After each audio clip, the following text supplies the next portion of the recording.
Bonjour à toutes et à tous et bienvenue dans cette toute dernière session des journées de l'enseignement supérieur 2020 organisées par l'agence Erasmus+, France Éducation Formation. Une dernière session qui se tient, comme toutes les autres d'ailleurs, dans un format assez particulier puisque c'est la crise sanitaire actuelle qui nous impose cet effort de créativité et de passer par la voie de YouTube et de sessions dématérialisées, mais c'est peut-être pas pour le meilleur puisqu'on ne peut pas se voir et interagir en direct, c'est peut-être pas pour le pire non plus puisque là aussi comme pour les autres sessions, vous êtes très nombreux à nous suivre, presque 1000, et que nous allons pouvoir aborder ces sujets importants. Alors des sujets que ces derniers jours ont souligné comme étant une actualité brûlante, on va dire, puisqu'il s'agit d'Erasmus+, le nouvel Erasmus+, et la transition environnementale. Alors pour en parler avec moi, j'ai le plaisir d'avoir donc Christelle, Laurent et des intervenants extérieurs qui vont se présenter tout de suite. Christelle ? Oui, bonjour, ravie d'être avec vous, même si effectivement c'est à distance. Je suis Christelle Coët-Hamet et je suis conseillère technique et je travaille au cabinet de direction de l'agence. Merci Christelle. Laurent ? Oui, bonjour à tous, donc je suis Laurent Lascroux, je suis chargé de promotion et je vais animer la session de chat.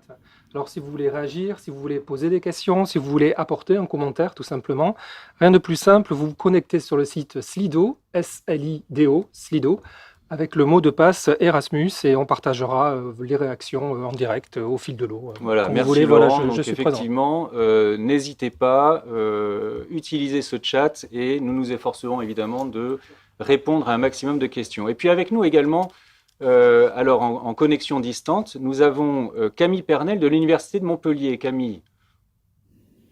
Oui, bonjour à tous. Donc, je suis Camille Pernel, je suis responsable du service gestion de projet à l'Université de Montpellier et je vais illustrer les propos de l'agence avec un projet sur le développement durable.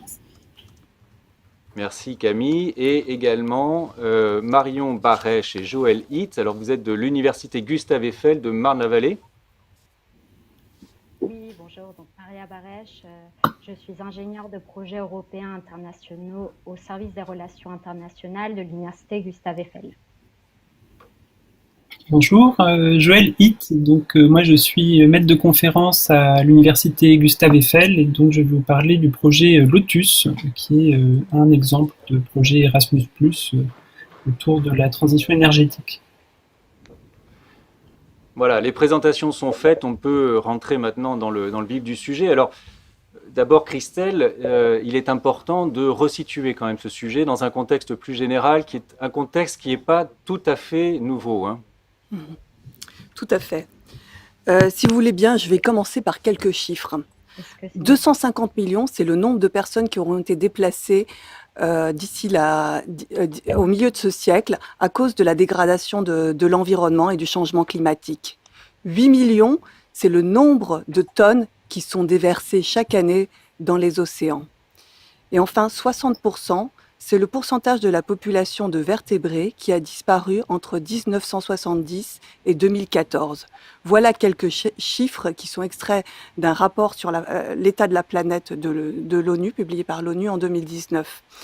Le changement climatique et la dégradation de l'environnement constituent une menace existentielle pour l'Europe et évidemment le reste du monde. C'est vraiment dans cet esprit que la présidente de la Commission européenne, Ursula von der Leyen, a présenté le Pacte vert pour l'Europe, European Green Deal, le 11 décembre 2019 au Parlement européen et au Conseil. Cette nouvelle stratégie de croissance vise à rendre l'économie de l'Union européenne durable et moderne, compétitive et surtout efficace aussi dans l'utilisation des ressources. Il s'agit aussi d'associer tout le monde et de veiller à ce que personne ne soit laissé de côté.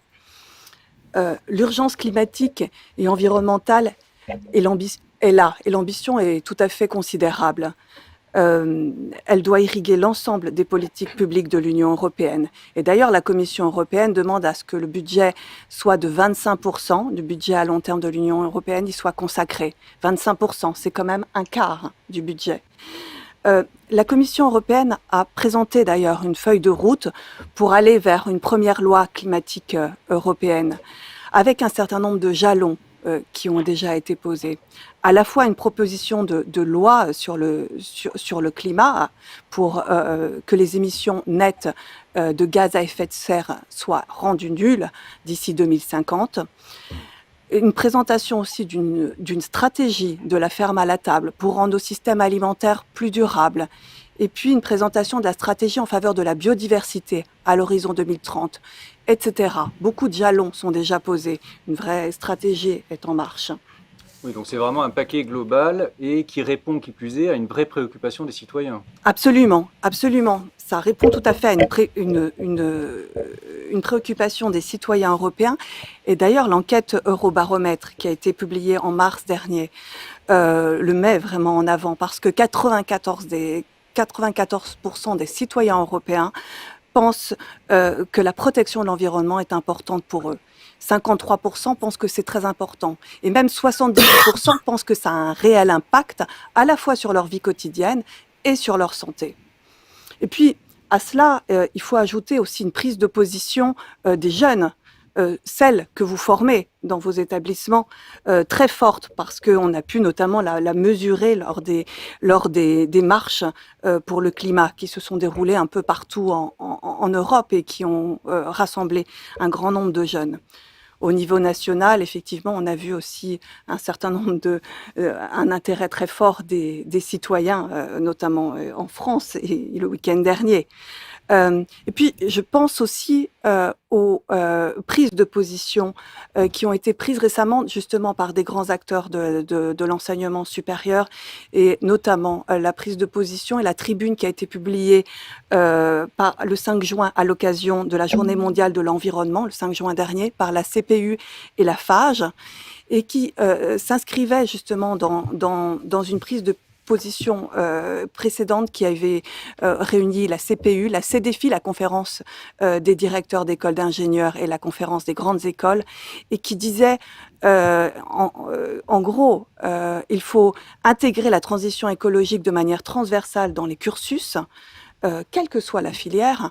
Il faut en faire en sorte d'intégrer cette thématique dans la formation des personnels et des enseignants et dans leur formation continue. Il faut s'assurer de la généralisation des pratiques responsables dans les activités de la recherche, de l'innovation, de l'entrepreneuriat et puis faire du développement durable finalement un peu le fil rouge dans le fonctionnement des établissements, de la vie étudiante, des campus, de vos campus. D'accord, donc on le voit quand même une prise de conscience au niveau pas seulement européen mais global et également donc au niveau national qui a été rapide, très large. Alors ça c'est le contexte sur le côté environnemental, climatique. Maintenant il y a aussi le contexte du programme qu'il faut peut-être rappeler. Oui, tout à fait. Effectivement, Erasmus+, et c'est 10 millions, c'est plus de 10 millions d'apprenants et de professionnels qui sont partis depuis 1987.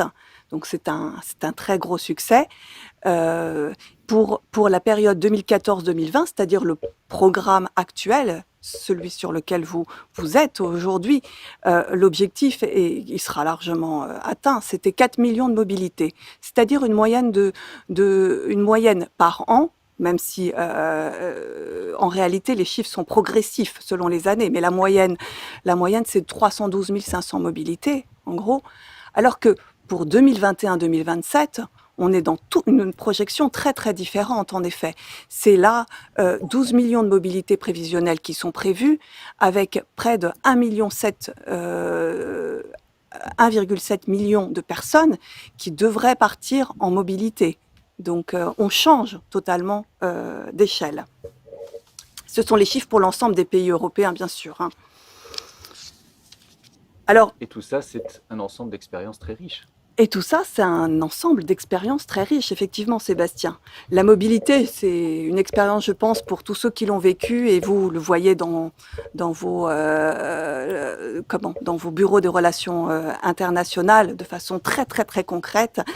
C'est une expérience, je crois, irremplaçable pour apprendre, pour découvrir, pour se sentir citoyen européen. Et je dirais que la mobilité physique, c'est l'essence même du programme. Elle doit le rester, même si c'est vrai que la crise sanitaire a quelque peu bousculé, évidemment, cet aspect ces derniers mois. Je dirais que c'est une expérience tout à fait irremplaçable parce que les compétences acquises sont énormes. Ainsi, 93% des apprenants considèrent avoir développé leur adaptabilité. Et Dieu sait que c'est très important d'être adaptable dans un monde qui bouge si vite. 92,2% ont augmenté leurs compétences interculturelles, 87,7% leurs compétences linguistiques, etc., etc. Donc, je cite ces chiffres parce que ce sont des chiffres qui peuvent vous intéresser et que l'on publierait notamment à travers une note que l'on publie qui s'appelle la note de l'observatoire Erasmus+, où on essaye d'analyser en fait les effets de la mobilité et les effets aussi des projets d'ailleurs de coopération. Et je vous invite à en prendre connaissance puisque c'est disponible notamment sur notre site internet. J'en profite aussi pour signaler que l'on publie aussi une revue scientifique, donc avec la contribution bien sûr de chercheurs, qui s'appelle JIM, Journal of International Mobility, que vous pouvez aussi retrouver bien sûr dans nos publications. Mais au-delà de ces chiffres, vous sentez vraiment, je pense, de façon très concrète, la différence entre l'avant et l'après. Mais 12 millions de mobilités, c'est quand même Voilà. quelque chose. On va y venir effectivement juste maintenant parce que par rapport au sujet qui est le nôtre aujourd'hui, ces 12 millions de mobilités ne sont pas neutres à l'évidence. Je voulais juste donc, merci Christelle d'avoir rappelé ces chiffres quand même très importants sur ce qu'apportent ces mobilités et ce que l'on sait mesurer aujourd'hui, hein, et ces fameuses notes de l'Observatoire qui permettent de décrypter un petit peu ces données d'enquête, ces données aussi tout simplement administratives du programme, que l'on retrouve dans la médiathèque sur le site agence-erasmusplus.fr. Je me tourne peut-être vers Laurent. Laurent, est-ce qu'on a déjà peut-être des questions à ce stade? Oui, alors c'est plutôt des points d'étonnement qui ne sont pas directement en lien avec ce que vous venez d'évoquer, mais qui sont néanmoins intéressants. Par exemple, comment concilier la priorité écologique avec la mobilité et de surcroît en avion? Est-ce que vous allez envisager les mobilités en vélo? Alors je pense que c'était plutôt un clin d'œil qui a été posé ici. Et enfin, est-ce que les mobilités courtes ne sont pas contradictoires avec des objectifs environnementaux? Voilà, alors je pense qu'on est au cœur des problématiques qui vont nous occuper là pendant les 3 quarts d'heure qui suivent, parce que tous ces chiffres mirifiques avec Erasmus+, c'est aussi ça en fait. C'est aussi ce que vous voyez affiché à l'écran, qui sont des données que nous avions alors calculées avec Erasmus+ France, hein, le country que vous voyez apparaître à l'écran, c'est la France, de 2014 à alors 2018, hein, c'était la durée sur laquelle nous avions recueilli un petit peu les données, et entre 2014 et 2018, nous comptabilisions 250 000 mobilités. Il y en a évidemment aujourd'hui, en 2020, beaucoup plus tout au long du programme. C'est 250 000 mobilités. On avait estimé qu'elles représentaient quelques 500 millions de kilomètres parcourus en avion, hein, en partant d'une hypothèse assez simple, qui est au-delà d'une certaine distance, a priori on se déplace en avion parce que c'est plus rapide et c'est moins cher aussi avec les compagnies low cost. 500 millions de kilomètres en avion, ça représente l'équivalent de 15 000 tours du monde. Donc bien au-delà de l'Europe, avec Erasmus+, 15 000 tours du monde. Mais c'est presque 300 000 tonnes équivalent CO2, qui est la manière dont on calcule les émissions de gaz à effet de serre. 300 000 tonnes équivalent CO2. Voilà ce qu'on avait calculé pour la France. Si on essayait de faire correspondre ça en surface de forêt, on tombait sur 73 000 hectares, 73 000 terrains de foot. Donc vous voyez à peu près les équivalences. Évidemment, tout ça n'a rien de très scientifique, mais ça donne une idée des ordres de grandeur qui, en l'occurrence, font réfléchir dans le contexte actuel. On ne peut plus fermer les yeux sur ces sujets-là. Et la volonté de la Commission et de la Direction générale éducation et culture, donc qui pilote le programme Erasmus+, dans le contexte que Christelle a décrit, c'est bien de faire en sorte que ce programme, dans toute la mesure du possible et dans la mesure où il s'agit d'un programme de mobilité, puisse également apporter sa pierre à l'édifice de la transition environnementale pour laquelle nous allons tous être mobilisés. Alors, les 3 petites flèches que vous voyez ici rappellent évidemment le logo du recyclage. Ce qu'on veut signifier par ça, c'est que prendre en compte les enjeux du réchauffement climatique et s'inscrire dans des processus de la transition environnementale, c'est d'abord faire le bilan. Être capable de faire le bilan des émissions du programme. Du coup, Sébastien, une question qui est vraiment en lien avec ce que tu es en train de dire. Le bilan carbone de l'agence a-t-il été calculé? Alors, on va y venir après. On va y venir après. C'est effectivement une question qui est également extrêmement pertinente. On va y venir en l'occurrence juste après, puisque le deuxième enjeu, c'est d'encourager les pratiques vertueuses auprès des bénéficiaires, des porteurs de projets, et à travers les porteurs de projets auprès des participants eux-mêmes. Et le troisième volet, la troisième petite flèche, ça serait, et c'est d'encourager ces mêmes pratiques vertueuses au niveau de l'administration des programmes, c'est-à-dire nous, les agences nationales, la Commission européenne. Et c'est déjà à l'œuvre, on va y venir juste après. Alors, peut-être sur le premier niveau, faire le bilan des émissions de gaz à effet de serre, eh bien, c'est un calcul. Nous avons aujourd'hui des éléments de méthodologie qui permettent de le faire. Ces éléments de méthodologie, c'est par exemple pour la France la base carbone de l'ADEME, qui permet de faire correspondre des émissions de CO2 à des trajets en avion qui peuvent varier selon la distance parcourue, à des trajets en train, à des trajets en voiture. Donc il y a des éléments de méthodologie qui permettent aujourd'hui de faire ces évaluations de façon précise. Ce qui nous manque jusqu'à présent de manière précise, ce sont les données issues des trajets réalisés dans le programme Erasmus. Nous n'avons pas la distance précise. On peut cependant l'approcher en ayant la ville du pays de départ, la ville du pays d'arrivée, mais surtout nous n'avons pas les modes de transport utilisés.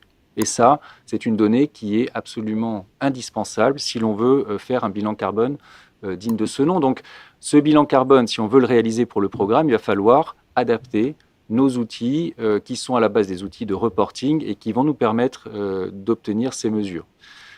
C'est une proposition que nous faisons et que nous souhaitons donc généraliser pour le prochain programme Erasmus+. À ce stade, je ne suis pas encore capable de vous dire si ce sera bien le cas, mais il faut le souhaiter parce que finalement, rendre visible le niveau réel des émissions de gaz à effet de serre du programme, c'est déjà faire un pas important, essentiel même, dans la sensibilisation à ces enjeux-là. C'est la capacité, rendre visible, c'est permettre de prendre conscience de son impact et de son empreinte écologique. Alors peut-être sur le deuxième niveau, Christelle, encourager les pratiques vertueuses en matière d'environnement chez les bénéficiaires, chez les participants, quelques éléments par rapport à ça? Oui, quelques éléments, effectivement. C'est vrai que l'éducation, c'est vraiment la clé de voûte pour faire évoluer les comportements, les pratiques des bénéficiaires et puis de leur entourage. L'éducation et le programme Erasmus+ permettent de sensibiliser, de former des citoyens responsables, de partager aussi des expériences et puis de développer surtout des nouvelles compétences, des compétences notamment en matière de développement durable pour former les chercheurs, les ingénieurs, les scientifiques qui vont penser et combattre aussi le changement climatique, et puis pour former tous les professionnels qui vont, dans tous les secteurs d'activité, le mettre en œuvre. Donc ces compétences sont extrêmement importantes. Tu parlais, Sébastien, tout à l'heure du poids du programme aussi sur l'environnement. Alors, effectivement, la question de prendre un moyen de transport moins polluant, c'est évidemment ce qui doit être dans l'avenir privilégié quand cela est possible. Bien sûr, ce n'est pas toujours possible, mais dès lors que ce n'est pas toujours possible parce que tout simplement, parfois, ça peut dépendre de la durée de la mobilité, puis surtout de la mobilité elle-même, du trajet trajet que l'on doit faire. Hein, si on demande à nos collègues maltais de venir en France, voilà, autrement qu'en avion, ça va être peut-être un peu compliqué. Donc, ça dépend de la réalité aussi des choses. Mais dès lors que c'est fait, il faut faire en sorte d'essayer d'utiliser des transports moins polluants. Alors, bien sûr, parfois, c'est un fait que l'avion coûte moins cher que le train, par exemple. Hein. Le train est relativement coûteux, ou d'autres moyens de transport peuvent être. L'idée de la Commission européenne, c'est vraiment de prendre en charge totalement les surcoûts liés aux déplacements qui seraient moins polluants, plus écologiques. Donc, que tous les surcoûts soient pris en charge. Et puis, je pense qu'au-delà de la mobilité entre le pays d'envoi et le pays d'accueil, il faut voir que lorsque l'on part comme ça à l'étranger, c'est vraiment un changement de cadre, un changement de vie. Et puis, il faut peut-être en profiter pour adopter de nouvelles pratiques environnementales quand on est sur place, puis apprendre aussi des autres pays. Et je pense qu'à ce titre, les universités aussi doivent être pionnières. Beaucoup ont déjà mis en place, par exemple, des green office. Pourquoi ne pas les mettre en lien, par exemple, avec les services d'accueil des étudiants internationaux? Certains peut-être l'ont déjà fait. Et puis les anciens étudiants Erasmus+, sont aussi également à inclure dans la dynamique. Ils peuvent faire des choses, ils peuvent sensibiliser les entrants. Où est-ce que je vais acheter local? Quelles associations contacter? Des choses très très très pratiques. Je crois que quand on est étudiant Erasmus+, on est un peu ambassadeur de son pays. On est aussi ambassadeur du programme. Et ça serait bien que dans la feuille de route, si je puis dire, des étudiants Erasmus, cette question du verdissement et d'être un citoyen responsable, y compris écologiquement, ça soit vraiment quelque chose qu'ils prennent avec eux dès lors qu'ils partent en mobilité. Une autre piste aussi de la Commission, c'est aussi de développer peut-être une sorte de kit éco-responsable.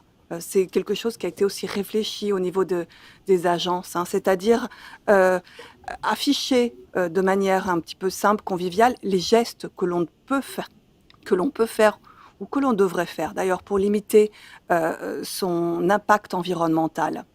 Et je pense qu'il y a déjà beaucoup de choses qui existent et qu'on pourrait les utiliser facilement, peut-être à travers une application ou l'extension de l'application Erasmus+ existante. Peut-être que ça peut être une piste, en tout cas, qui pourrait être à l'étude.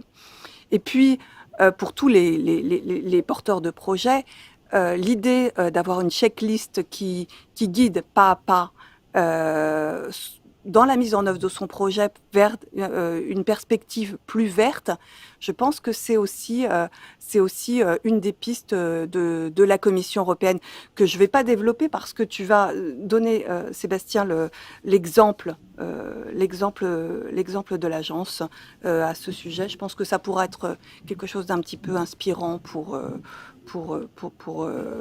ceux qui nous écoutent cet après-midi. Effectivement, on va y revenir tout à l'heure ou juste après. Donc ça, c'est des exemples d'initiatives qui pourraient d'ailleurs s'appuyer sur des initiatives d'ores et déjà existantes, parce qu'il y a en fait beaucoup de choses qui existent déjà. Mais il y a encore plus simple finalement. Il y aurait le fait d'introduire dans le programme ce qui est déjà effectif, des priorités transversales fortes autour de ces notions de prise en compte de la transition environnementale. Tout à fait. Tout à fait. Et effectivement, cette année, les objectifs environnementaux et climatiques étaient à l'ordre du jour et certains s'en sont emparés. D'ailleurs, je remercie nos intervenants d'aujourd'hui, l'Université de Montpellier et l'Université Gustave Eiffel, qui vont illustrer très concrètement ces priorités à travers d'ailleurs 2 projets qui seront extrêmement différents, Mais effectivement, ces priorités, c'est développer des compétences vertes dans divers secteurs, développer des stratégies, des méthodologies, mettre en place de nouveaux cursus de formation, expérimenter des pratiques innovantes pour préparer les apprenants, les enseignants, le personnel à être de véritables facteurs de changement. Et puis, c'est aussi éduquer et soutenir la modification des comportements. Voilà, je crois qu'on aura une présentation vraiment très concrète sur ces priorités, sachant que le champ des possibles est extrêmement large encore. Tout est à, je crois, construire encore.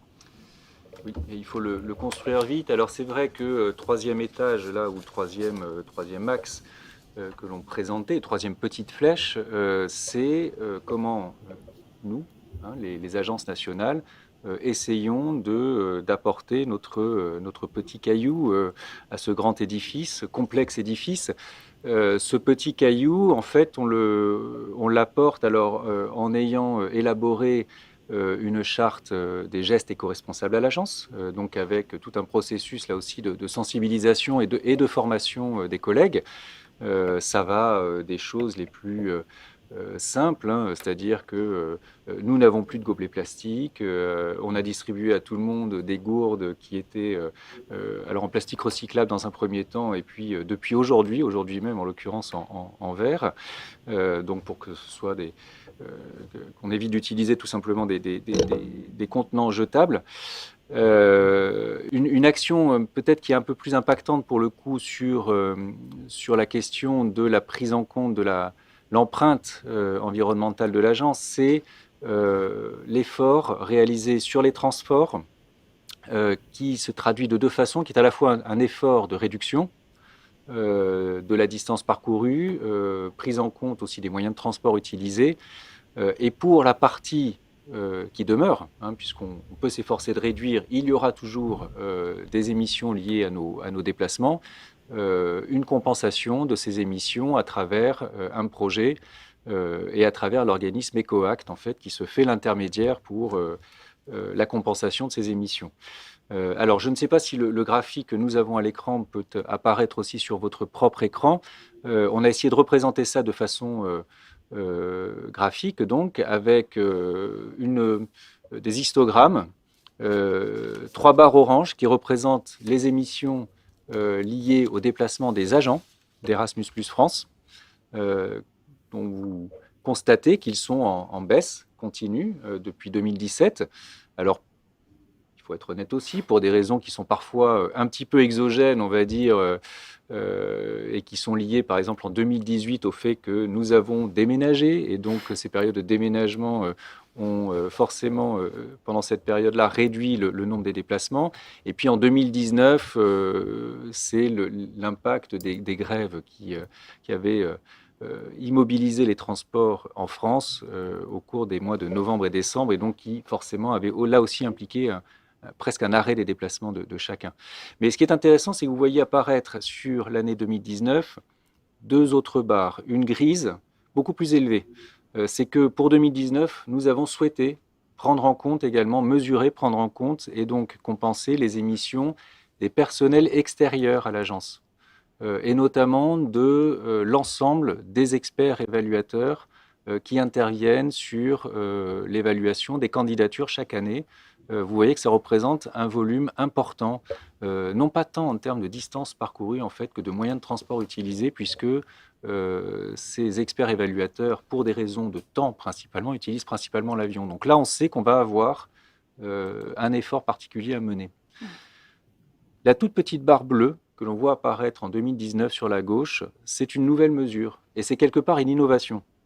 Nous avons souhaité pour la première fois mesurer, évaluer ce que représentait pour nous l'activité numérique, le poids du numérique dont on parle de plus en plus, puisqu'on estime à l'échelle mondiale que le numérique émet presque autant de gaz à effet de serre que l'aéronautique, que l'aviation civile. Donc ça n'est pas un petit sujet, c'est pas un sujet anodin.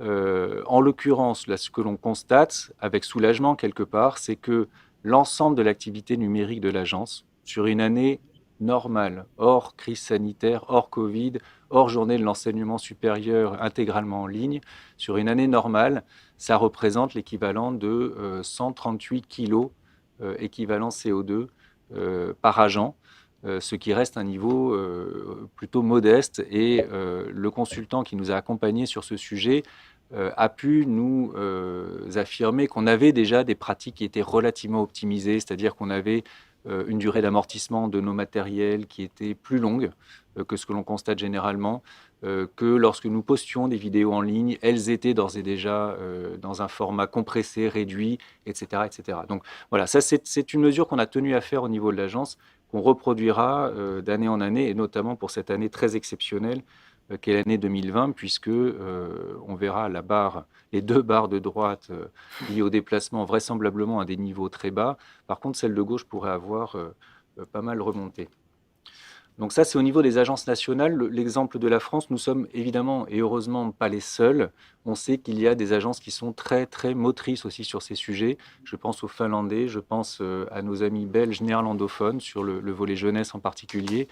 Je pense à nos amis néerlandais également, qui sont très en pointe sur l'ensemble de ces sujets.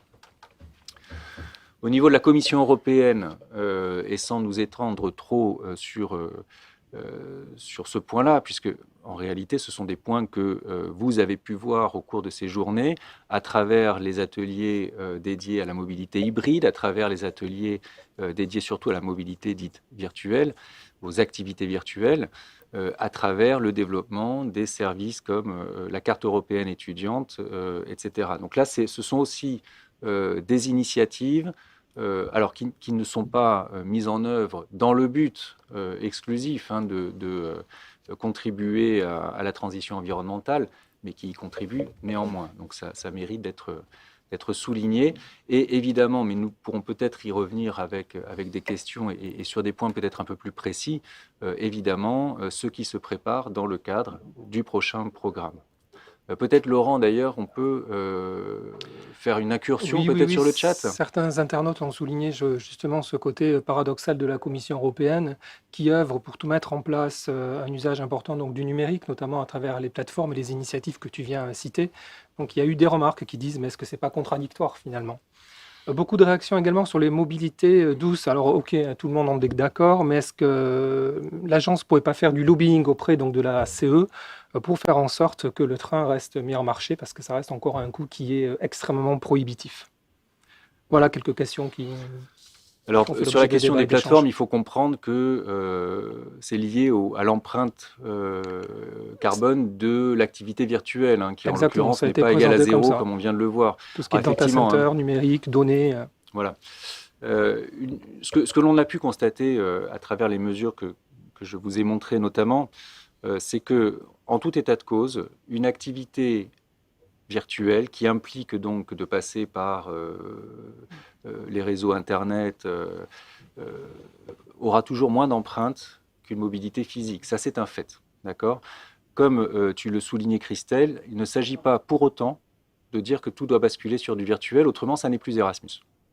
Ouais, Erasmus+ est un programme de mobilité. On s'efforce de limiter cet impact et on s'efforce effectivement de le limiter, notamment en encourageant à prendre, lorsque c'est possible, des transports moins émissifs. Par transport moins émissif, on veut dire à peu près tout sauf l'avion, en réalité, puisque c'est le transport qui est le plus émissif. On préfère, en gros, un trajet en voiture, tant qu'il y a plus que le seul conducteur, s'il peut y avoir du covoiturage, ça reste moins émissif qu'un trajet en avion. Alors, lorsque c'est possible, parce que ça aussi, c'est un point qui est absolument essentiel. On sait qu'on est sur des questions qui restent sensibles, qui ne sont pas tout à fait neutres non plus. Tu le disais, et je le disais également en introduction, on a vu un petit peu, il y a 2 jours, un dimanche d'élection, ce que ça pouvait donner. Ce sont des sujets qui sont des sujets de société, mais parmi les autres sujets de société, il y a aussi la possibilité pour ce programme de rester un programme et même de devenir plus encore un programme qui œuvre en faveur de l'inclusion de publics qui n'ont pas les mêmes moyens, de l'inclusion de publics qui sont issus de territoires périphériques. Et là, Oui, on la pense question a été évidemment aux abordée, Outre-mer, effectivement. Il est mis en évidemment, évidence les différences entre les citadins et les ruraux. Ça a aux été Outre-mer, rappelé à plusieurs aux reprises. zones rurales qui sont pour certaines enclavées. Et puis, évidemment, mais ça, c'est moins le cas de la France, c'est plus le cas de nos collègues de Chypre, Malte, d'Islande, de Finlande, l'impossibilité, pour ainsi dire, de faire autrement que de prendre l'avion. Et ça, c'est évidemment des situations qu'il ne s'agit pas de stigmatiser non plus. Donc, on fait des efforts, on œuvre en faveur d'eux, on tente de réduire, mais il est évident que Erasmus+, en tant que programme de mobilité, continuera d'avoir une empreinte jusqu'à ce qu'en gros, on ait inventé l'avion à hydrogène, mais c'est pas encore pour tout de suite. Et j'ajouterais aussi que 2021, c'est l'année européenne du rail, donc du train. Donc on peut espérer effectivement qu'au niveau de la Commission européenne, il y a un certain nombre de choses qui puissent, de partenariats peut-être, qui puissent être noués. En tout cas, on l'appelle de nos voeux pour faire en sorte que, effectivement. Alors c'est absolument juste, c'est l'année européenne du rail 2021.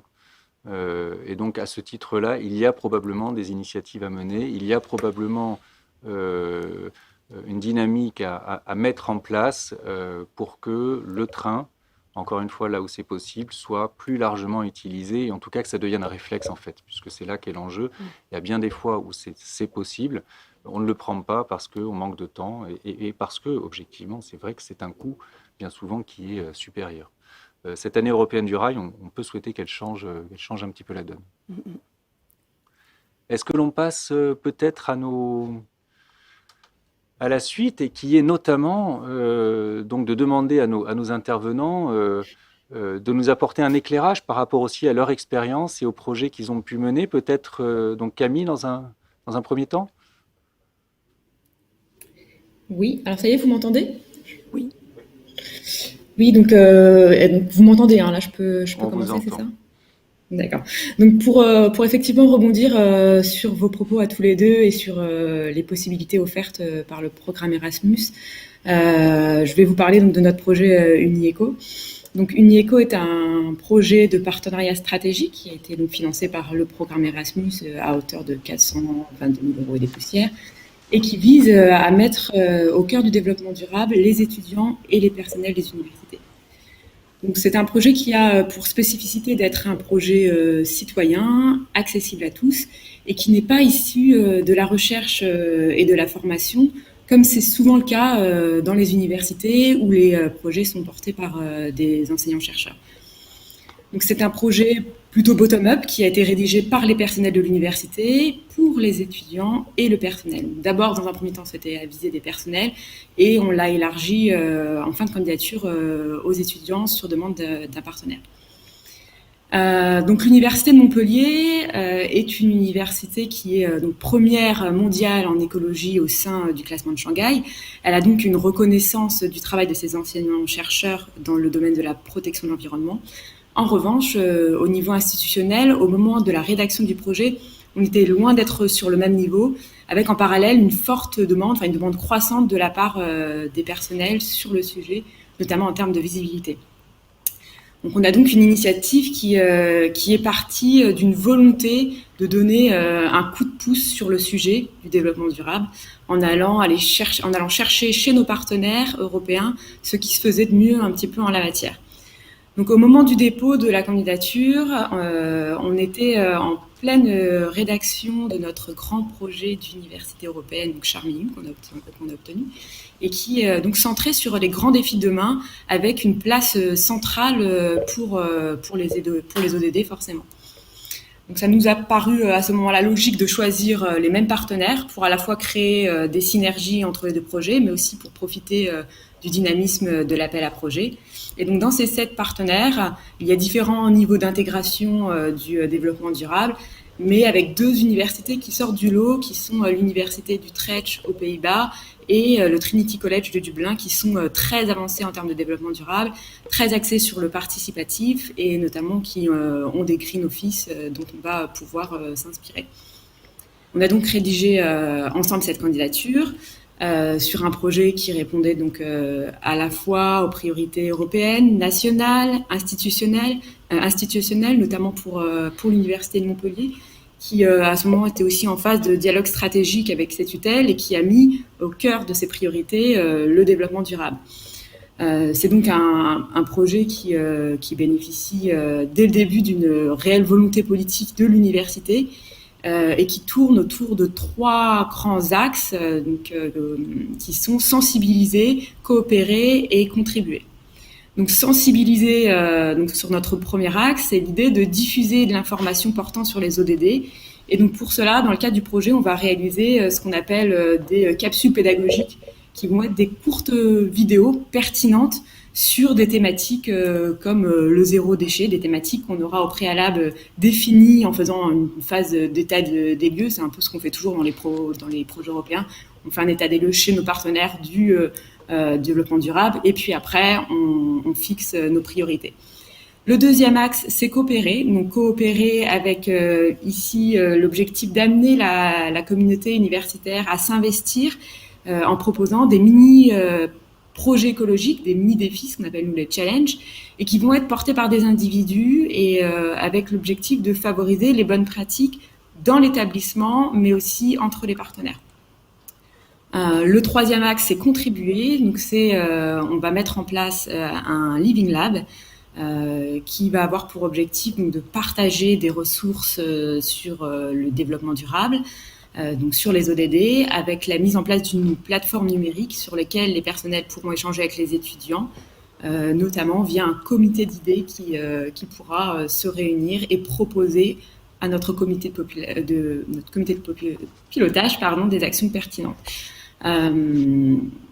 Voilà pour les grands axes du projet. Donc depuis le lancement du projet, donc en décembre 2019, le projet a pris beaucoup d'ampleur, puisqu'il irrigue aujourd'hui une grande partie des services centraux de l'établissement. Ce qui est clair, c'est qu'une fois que le projet est passé et qu'on l'a obtenu, tout le monde a voulu s'en emparer. Et aujourd'hui, le président et une grande partie des VP se retrouvent dans notre comité de pilotage,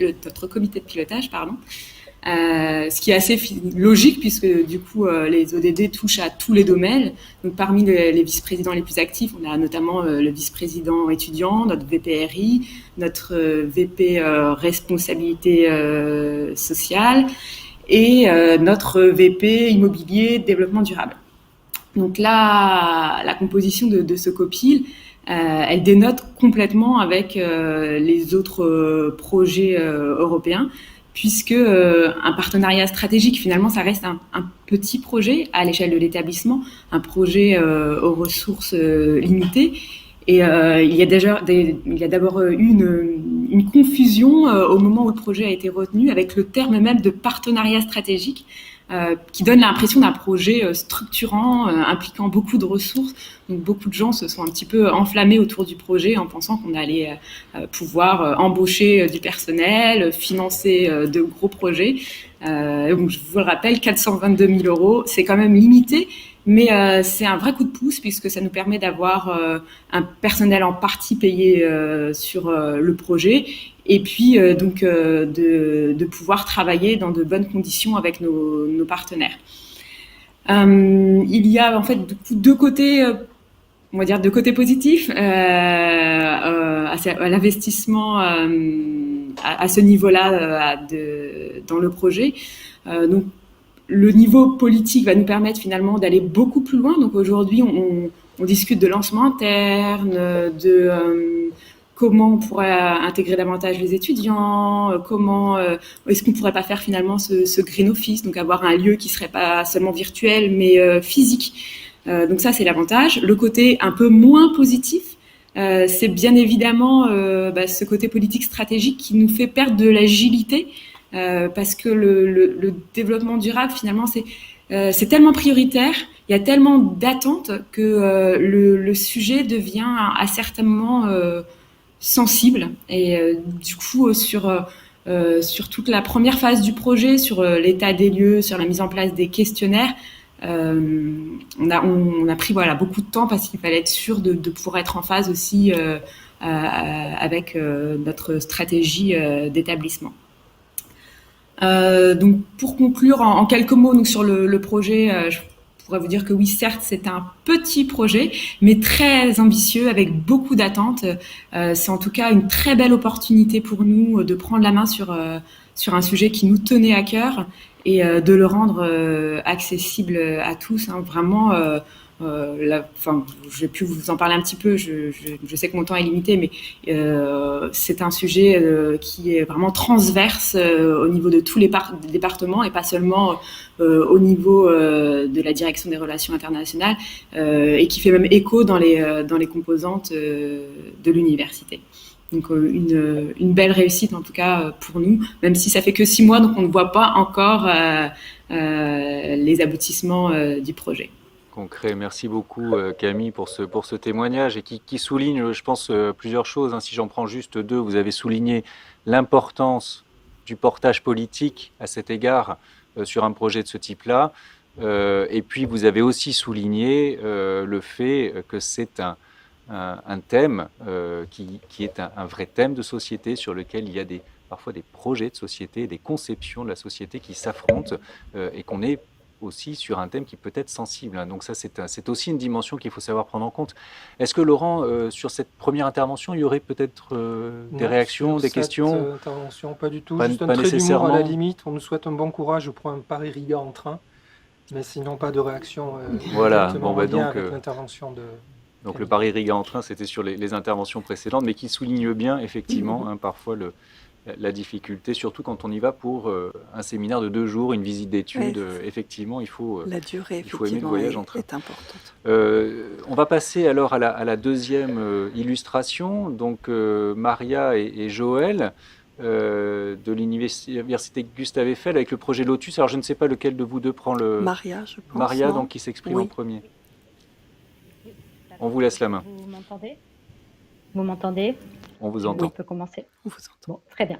Alors moi, je vais vous présenter assez brièvement l'université Gustave Eiffel, puisque nous sommes justement une toute jeune université qui est née là en janvier 2020.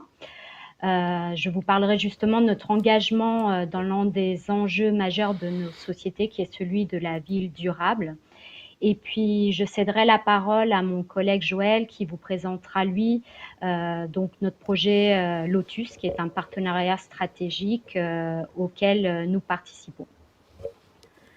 Donc, l'université Gustave Eiffel est née de la fusion de l'université de Paris-Est Marne-la-Vallée et de l'Institut de la recherche européenne sur la ville et les territoires, les transports et le génie civil, donc l'IFSTAR. Elle intègre une école d'architecture, le AVT, ainsi que 3 écoles d'ingénieurs, le IVP, le NSG Géomatique et Essier Paris. Les 6 établissements composant notre nouvelle université ont tous des spécialisés justement reconnus dans le domaine de la ville durable et ont vocation à développer des collaborations nationales et internationales pour répondre justement à ces enjeux sociétaux majeurs que génèrent les profondes mutations des environnements urbains. L'une des ambitions de l'université Gustave Eiffel, au-delà de ses missions traditionnelles d'enseignement et de recherche, est de se concentrer activement sur une 3e mission, qui est celle de l'engagement sociétal et notamment dans une perspective de ville durable. Par ailleurs, l'un des objectifs de la stratégie Europe et internationale de l'université Gustave Eiffel est de se placer sur le rang des universités européennes, donc en augmentant le volume d'activités ancrées en Europe dans tous les domaines de la recherche, de la formation et de l'innovation. Donc, dans ce sens, nous avons déposé en tant que coordinateur un projet d'université européenne, le projet Pionnier, dans le cadre de l'appel à projet LA 2020. Dans l'objectif de construire une alliance européenne justement autour de la ville et la société durable. La participation de notre université donc aux actions clé 1 et clé 2 du programme Erasmus+, vise également donc à contribuer à asseoir au niveau européen et international une expertise autour de thématiques spécifiques et notamment donc celle de la ville de demain et à les approfondir dans une dynamique multilatérale. Donc, dans ce sens, le projet de partenariat stratégique Lotus que présentera Joël s'inscrit parfaitement dans cette démarche. Je laisse Joël compléter. Vous m'entendez On vous entend Oui. bien, Joël. Oui, on se Ouais. Ok. Oui, donc je passe à la présentation de Lotus. Alors Lotus, c'est Locally Organized Transition of Urban Sustainable Spaces. C'est un projet donc Erasmus+, qui est porté par des partenaires allemands, que sont la Hochschule de Kehl. On a donc un partenaire italien, le Polytechnique de Turin, l'Université technique de Riga. Donc effectivement, il faut qu'on se prépare à étudier les horaires de train européens pour rejoindre Riga, je ne sais pas combien de temps, mais on va y travailler. L'université de West Bohemia en Tchéquie, et puis on a aussi un partenaire privé qui s'appelle Logiville, qui est en Bretagne. Donc vous avez vu que notre université, elle est vraiment centrée sur la ville durable, avec une dimension assez forte sur l'aménagement urbain et l'urbanisme. Et ce qu'on développe dans ce projet Lotus, c'est donc un cursus d'enseignement en aménagement urbain, en architecture, en urbanisme, qui déborde aussi sur le droit, plus ou moins technique, pour comprendre comment intégrer dans les formations en aménagement urbain la question de la transition énergétique. Alors c'est quelque chose qui se retrouve évidemment dans le monde de l'aménagement urbain depuis un certain nombre d'années. Dans tous les projets d'aménagement, vous allez voir cette question de la transition énergétique qui est évidemment bien présente, et ça pose des questions pour les professionnels qui ont besoin d'être formés sur cette question. C'est malgré tout assez récent pour que ça vienne progressivement dans les formations. Et l'aménagement urbain est évidemment un levier assez important pour contribuer à la transition énergétique dans la conception des quartiers, dans la manière de planifier l'urbanisme, puisque ça touche un peu à tout, hein. Ça touche à la consommation énergétique des bâtiments, ça touche à l'approvisionnement en réseau de chaleur, ça touche au déplacement dans un quartier et même au-delà, ça touche aussi à la production d'énergie. Voilà, donc c'est un peu sur tous ces enjeux qu'on se situe. Et l'objectif du projet Lotus, c'est de construire un cursus de formation, alors évidemment qui sera utilisé par tous nos partenaires, mais qui a vocation au-delà à être transférable, à être approprié par qui voudra s'en saisir, à pouvoir évoluer aussi dans le temps, qui sera composé, donc ce cursus de formation, à la fois par des sortes de modules un peu adaptables. On est des formations plutôt sur l'aménagement urbain, mais avec des sensibilités différentes entre les partenaires. Certains sont plutôt dans les sciences humaines, d'autres plutôt architectes, d'autres plutôt très techniques, d'autres s'intéressent au patrimoine. Donc on a un peu cette diversité des enjeux pour les partenaires qu'on va retrouver en fait dans le cursus de formation, qui fait que on veut que chacun puisse y retrouver un petit peu son compte et puisse aussi profiter de ce que les autres vont regarder. Ce cours sera couplé avec une sorte de jeu sérieux. Donc on a un partenaire qui est un peu spécialisé là-dedans, le partenaire privé en Bretagne, dans la conception de jeux sérieux pour l'aménagement, où on met ensemble, donc on fait jouer les étudiants autour d'un jeu de plateau où chacun simule par exemple un aménageur, un promoteur privé, un industriel, pour comprendre les enjeux des acteurs et les coopérations possibles pour aboutir à cette transition énergétique dont on voit bien les enjeux, mais qui n'est pas facile à mettre en œuvre. Voilà. Alors, évidemment, on vise les publics d'étudiants, licence 3 et master, équivalent master, mais aussi, on en parlait tout à l'heure, il y a un vrai enjeu sur la formation des professionnels de l'urbanisme et de l'urbain. C'est dans la vocation de notre université, c'est la vocation aussi d'un certain nombre de nos partenaires. Je pense à la Hochschule de Kehl qui forme dans le Bade-Württemberg en Allemagne quasiment tous les professionnels qui vont se retrouver dans les collectivités locales. Donc pour eux aussi, il y a un vrai lien avec les professionnels qui font la ville. On va s'appuyer aussi beaucoup sur des études de cas pour construire notre cursus de formation. Il y a une base vraiment empirique où là on voit vraiment pour nous l'apport de la coopération Erasmus, c'est qu'on va pouvoir aussi profiter des expériences, des points de vue, des études de cas de nos partenaires qui voient pas forcément les mêmes choses, qui voient pas forcément les mêmes problèmes, voilà, qui nous apportent des regards un peu différents sur cette question de la transition énergétique. Évidemment, c'est très très important puisque les manières de voir les choses entre les pays du Nord et les pays du Sud, c'est évidemment très différent. On a des contextes climatiques qui varient. Et voilà, les échanges sont d'ores et déjà très riches. Oui. Voilà. Merci, c'est effectivement nous un constat que l'on fait aussi avec nos collègues des agences nationales. Hein. Les regards, les prismes, à l'évidence, sont différents sur cette question. Oui. Christelle, tu voulais... Oui, j'avais peut-être une question à Maria, en fait, puisque Maria, vous faisiez référence à l'Alliance Université Européenne que vous avez déposée cette année. Justement, quelle articulation vous envisagez entre ce partenariat stratégique et cette future alliance? Oui, alors évidemment, l'Alliance européenne constitue un des projets phares là, de l'Université Gustave Eiffel, donc pour les années à venir. Donc il est tout à fait cohérent que tous les projets Erasmus+, auxquels nous participons s'inscrivent et s'insèrent dans cette initiative. Donc, pour revenir un petit peu sur l'Alliance européenne, nous, on l'a déposée donc en tant que coordinateur avec 6 autres universités européennes. Et on retrouve justement des pays pour lesquels le projet Lotus travaille également. Donc, il y a également l'Allemagne. On a la Finlande, le Portugal, la Grèce et la Slovaquie. Et donc finalement, notre alliance européenne vise à